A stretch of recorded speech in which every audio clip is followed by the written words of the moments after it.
Kujutage ette, et koolipäev hakkab arvutimängu mängimisega, kus teie ülesandeks on päästa maailm. Minu esitlus koosneb 3 osast.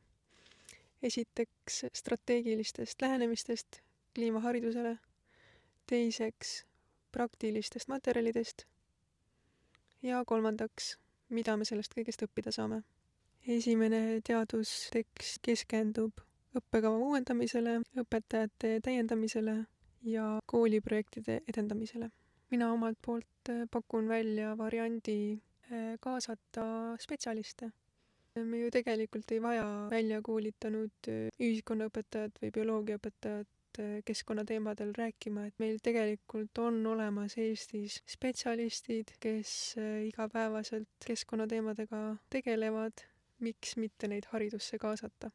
Teine artikkel on praktiline, see on interaktiivne õppematerjal, mis on loodud 11. klassi õpilastele. Selles uuringus osales kokku 98 õpilast 2 erinevast koolist ning siis sisaldas endast materjalide loomist, kasutusele võtmist ja hiljem ka siis tagasisidestamist.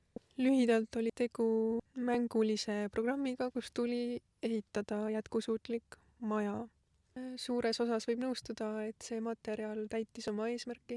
Õpilased õppisid kriitilist mõtlemist, koostööd, erinevate materjalide keskkonnamõju. Miinusena tõid ka õpilased ise välja selle, et selle programmi visuaalne pool ei olnud kõige tugevam. Nad oleksid ka soovinud rohkem interaktiivsust ja mängulisust. Seal oli paar tagasisidet, kus õpilased ütlesid, et neil kulus selle programmi selgeks saamisel rohkem aega kui selle ülesande lahendamise peale. Need 2 allikat minu meelest sobisid väga hästi üksteist täiendama, et kui esimene oli selline teoreetiline, mis on need järgmised sammud, mida saab siis Eesti haridussüsteemis läbi viia, et kliimaharidus edeneks ja et selline noorte kliimateadlikkus suureneks.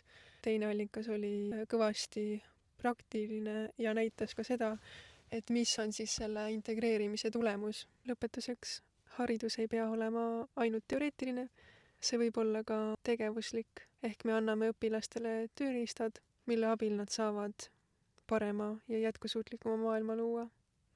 Aitäh!